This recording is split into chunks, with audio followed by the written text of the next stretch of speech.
रघुजी पन्तजीले आज जुन पत्रकारहरूलाई रोक्ने अमेरिकाको उदाहरण, क्यानाडाको उदाहरण तपाईलाई थाहा छ। त्यहाँको शासन व्यवस्था प्रणाली नेपाल र अमेरिकाको फरक छ।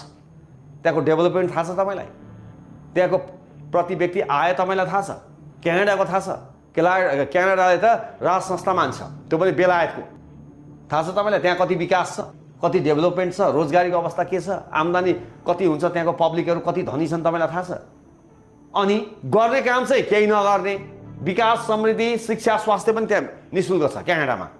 अनि त्यो खालको सुविधा केही पनि छैन, जिरो। अहिले काठमाडौँबाट बाहिर जाँदाखेरि हरिबिजोग छ बाटोको अवस्था।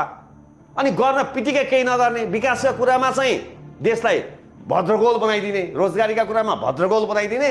अनि कहाँको एउटा आफ्नो स्वार्थ पुरा हुन चाहिँ क्यानाडामा यस्तो छ, बङ्गलादेशमा उस्तो छ। बङ्गलादेशमा त अस्ति के भएको थियो आन्दोलन, त्यो पनि थाहा होला यहाँलाई। त्यो बोल्यो भने चाहिँ फेरि अहिले तपाईँहरू थुनामा लानुहुन्छ, बोल्न पाइँदैन, अराजक हुन्छ।